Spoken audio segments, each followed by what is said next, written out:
a day later to the meatpacking plants. It was all for public consumption.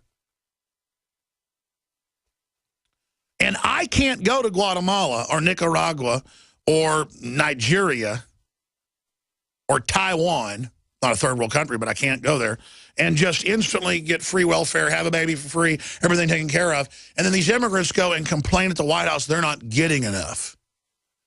That reminds me of this next report we're going to play. I'm going to go back to your calls.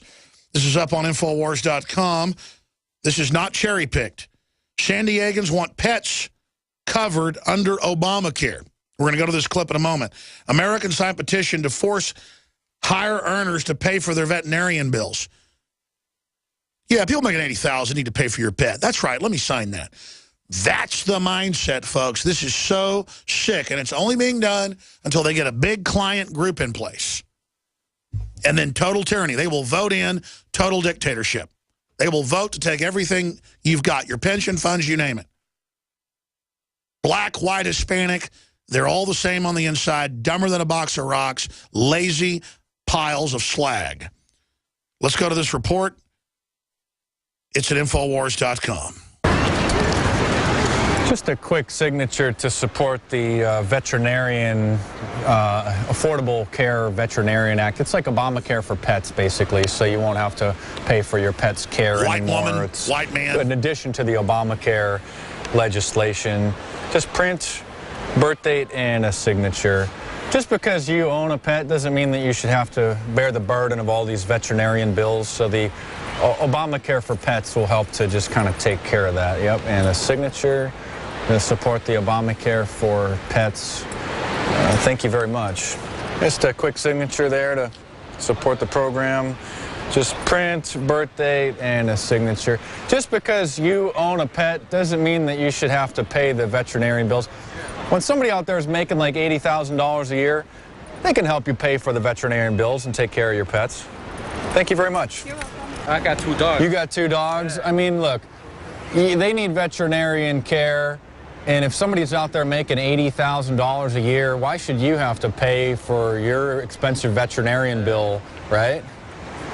Obamacare for pets. It's the and they sign it. He's like, yeah, I got dogs. I need them. Yeah. Thank you very much for supporting that. Since Obamacare has brought everybody health care, this will add veterinarian care as well. Yep, birth date. This is a trendy, trying to act cool. He has a baby in his arms. This will add veterinarian care to everybody's Obamacare Just trying to act weird, trying to act different. Yeah. But if you have a pet and totally it needs empty and dumb inside. Veterinarian care. Hey, you're going to get some free stuff. Let's put Alex in the FEMA camp. Thank you very much. That sure sounds good. Yeah. It's expanding. It's an addendum to Obamacare. So that way people's pets can have free health insurance. So just print your name there, birth date, and a signature. A lot of people don't think that we should have this sort of socialized medicine, particularly for your pets, but this will support Obamacare for your pets. Just because you have an animal doesn't mean that you should have to really pay for that, right? Of course, in the real world, it wouldn't even be free health care. It'd be like doubling the price of the vet care. They don't care. As long as you tell them it's free, they don't care. You know, we thankfully have Obamacare now, and this will expand Obamacare into the veterinarian world. So it's Obamacare for your pets, basically. Birth date there, and a signature to support Obamacare for your pets. You know, if you have a pet and somebody else is making $80,000, $90,000 a year, they can help you pay for that, right? Thank you very much. Yeah. She goes, yeah, I want their money, yeah. You know, if Fido needs some surgery or something, I mean, why should you have to bear the burden of that just because he's your pet? You know, we can add him now to your health insurance on Obamacare with this affordable veterinarian and imagine care how expensive it would get if they did that. For pets. So appreciate your support. Big ripoff. Thank you very much. Thank you. Thank you. I want some free. Appreciate it. That's a real American right there. But he's a football fan, though. Just stop right now. We need 2 more signatures for it's the Obamacare for pets, basically. It's the Affordable Care Veterinarian Act. It's the final addendum to Obamacare. Just print there, birth date, and print there, birth date, and the signature. Is this like it's to expand it. It's expand it for veterinarian care, basically. Oh, he wants that. Oh, free deal, really? And you need all right, veterinarian. Turn it off. The full video is up on Infowars.com. These are not cherry-picked. We can do this in Austin as well. That's in San Diego. These people are begging to be enslaved, and they have been. They're begging. Calling in, you're on the air. Thanks for having me. It's been a while. It's good to talk to you again. I hadn't called in a long time, had a busy work schedule, but just happened that where I work, the power went out, and we only got to work half a day. So, well, welcome, brother. One of those evil guys working. Yeah, they taught me the wrong bag of tricks, I guess.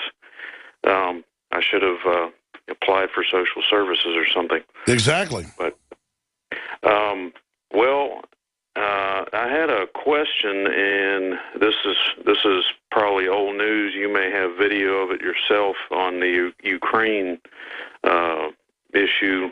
Is it the video of the U.S. citizen soldier, East Coast accent, saying "Get out of my face"? No, I don't. I haven't seen that one. But you know, for those listeners out there who frowned at you for having Lyndon LaRouche on air, that might be my fault. I was the one who suggested to their staff that he contact. Well, I think we should have Lyndon LaRouche back on. I don't agree with some of his ideas, but I agree with his analysis. It's a really smart, interesting fella. Yeah, I agree a lot with what he's saying. I don't know if I agree with every little detail. Sure, exactly. But I mean, what's your point though overall though that you wanted to make? Well, they sent me material videos in January of last year. They had a press conference. I think it was with Natalia Vitrenko. I believe it was in Paris. I think it was called the Paris Socialist Party had this press conference, and they showed video. These people who were from the Ukraine, how these neo-Nazis had been trained to antagonize the Ukrainian police and throw Molotov cocktails, all types of stuff. I mean, it was very violent. Sure, that all came out that the West funded all that. Yeah, and I'm guessing that it was George Soros's money that went into that. And well, Soros brags that he quarterbacks the whole thing, Vincent. Good to hear from you. Glad you brought that up. It's important. Chris in Kentucky, you're on the air about the Super Bowl. Welcome. Yeah, hey, Alex, I tell you what, I'm just disgusted at the conditioning, what they've done. Did you hear about the massive helicopters, how people are going to be safe? They're going to scan faces, making sure there's no terrorism, putting this fear factor in. It just made me sick. Yeah, don't worry. The helicopters are scanning your faces to keep you safe from ISIS that our government openly created.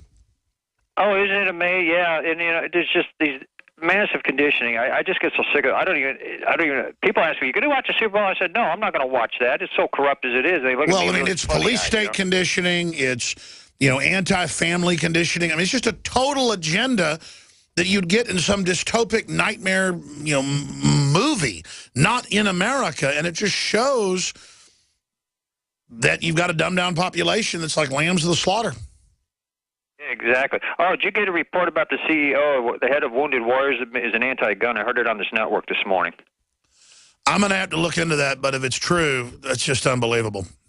Yeah, just look into that. Have one of your reporters or somebody. I know this. Their specialty is conservative and libertarian groups that raise money, and then it turns out it's going to anti-gun groups.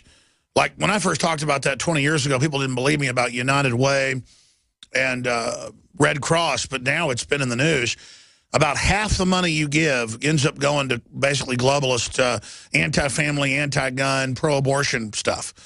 It's like the breast cancer societies and groups that end up being connected into the Planned Parenthood. I mean, they know how to siphon our money. And Red Cross and United Way are some of the biggest funders of folks trying to take our guns.